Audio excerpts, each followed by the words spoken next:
Telangana DGP నియామకంపై supreme తీర్పు high court తీర్పును సవరించింది. గత ఏప్రిల్లో తెలంగాణ ప్రభుత్వం పంపించిన ప్రతిపాదనలను పరిగణనలోకి తీసుకోవాలని ఆదేశించి 4 వారాల్లో డీజీపీ నియామక ప్రక్రియను పూర్తి చేయాలని యూపీఎస్సీ తెలంగాణ ప్రభుత్వానికి సుప్రీంకోర్టు ఆదేశించింది.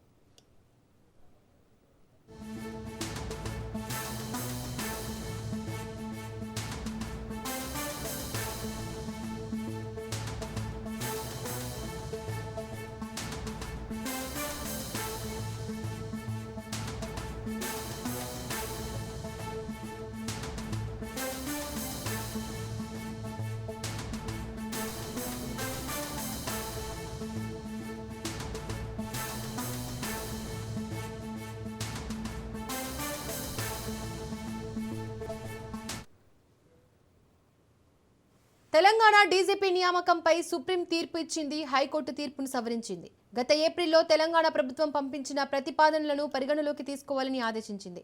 4 వారాల్లో డీజీపీ నియామక ప్రక్రియను పూర్తి చేయాలని యూపీఎస్సీ తెలంగాణ ప్రభుత్వానికి సుప్రీంకోర్టు ఆదేశించింది.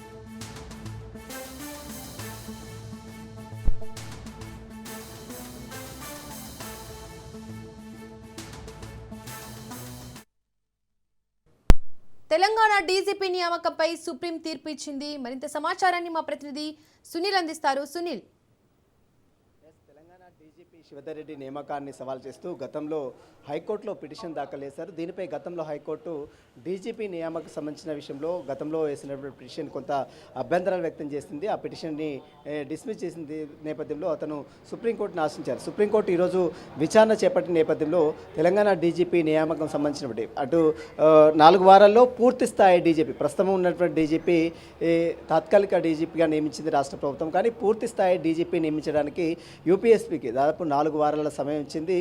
అయితే డీజీపీ నియామకాలకు సంబంధించిన విషయంలో రాష్ట్ర ప్రభుత్వాలు సరైనటువంటి నియమ నిబంధనలు పాటించలేదంటూ కూడా ఈరోజు సుప్రీంకోర్టు దేశ సర్వోన్నత న్యాయస్థానం కొంత ఆగ్రహం కూడా వ్యక్తం చేయడం జరిగింది.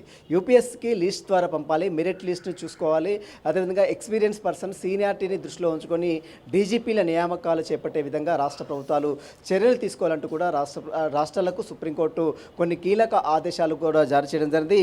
డీజీపీ నియామకానికి సంబంధించినటువంటి రాష్ట్రాల ప్రతిపాదనలు మొత్తం కూడా యూపీఎస్సీ పరిలోకి తీసుకున్న తర్వాతనే ఈ యొక్క తాత్కాలిక డీజీపీలా నియమించడం పట్ల కొంత రాష్ట్రాల తీర్పై కూడా కొంత ఆగ్రహం వ్యక్తం చేయడం జరిగింది. పర్మనెంట్ డీజీపీ స్థాయిలో నియమించేందుకు రాష్ట్ర ప్రభుత్వాలు యూపీఎస్కి లిస్టును పంపాలి. కానీ ఆ లిస్టుని పంపే తరుణంలో కొంత రాజకీయకు సంబంధించినటువంటి పలుకుబడి ఉన్న వారికి మాత్రమే నియామకాలు చేపడుతున్నట్టు కూడా గతంలో అనేక ఆరోపణలు వినపడ్డాయి. కాబట్టి అలాంటి వాటికి తావు లేకుండా ఖచ్చితంగా రాష్ట్ర ప్రభుత్వాలు సరైనటువంటి సీనియారిటీతో పాటు సిన్సియారిటీని కూడా దృష్టిలో ఉంచుకొని పర్మనెంట్ డీజీపీ నియమించే విధంగా రాష్ట్ర ప్రభుత్వాలు చర్యలు తీసుకోవాలి. ప్రస్తుతం ఉన్నటువంటి డీజీపీ శివధర్ రెడ్డికి సంబంధించినటువంటి విషయంలో అతను సీనియారిటీని ప్రతిపాదనలోకి తీసుకోకుండా యూపీఎస్సీ నిబంధనలకు విరుద్ధంగా డీజీపీ నియామకాన్ని చేపట్టారనేది పిటిషనర్ల ప్రధాన ఆరోపణ. కాబట్టి దీనికి సంబంధించిన విషయంలో కూడా సుప్రీంకోర్టు కొన్ని కీలక ఆదేశాలు జారీ చేసింది. ప్రస్తుతం అయితే అవసరమైతే సంబంధిత రాష్ట్రాలకు బాధ్యతాయుతంగా జవాబుదారీతనంగా ఉండే విధంగా తమ నిర్ణయాలు తీసుకోవాలంటూ కూడా ప్రస్తుతం అయితే సుప్రీంకోర్టు ఆదేశాలు జారీ చేసింది. గతంలో సుప్రీంకోర్టు తెలంగాణ హైకోర్టు ఇచ్చినటువంటి తీర్పుని కొంత సవరించింది.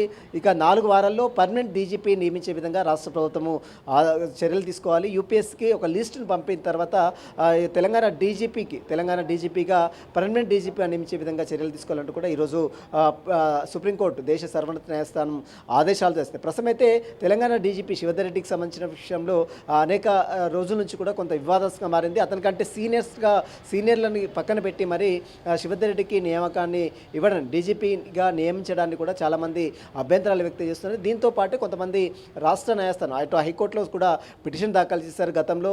దీనిపై మరి సుప్రీంకోర్టు 4 వారాల్లో లిస్టు పంపిన తర్వాత యూపీఎస్సీకి సంబంధించినటువంటి విషయంలో ఎలాంటి లిస్టు పంపుతుంది, పర్మనెంట్ డీజీపీగా మరి 4 వారాల్లో నియమించే అవకాశం ఉంది. ఎందుకంటే శివధర్ రెడ్డికి ఏప్రిల్తో గడువు అయిపోతున్న నేపథ్యంలో ఇప్పుడు డీజీపీని కొనసాగుతారా లేదా ఇతనికి సంబంధించిన విషయంలో ప్రభుత్వం ఎలాంటి నిర్ణయం తీసుకున్నది మాత్రం చూడాల్సింది చెప్పవచ్చు. దీపిక.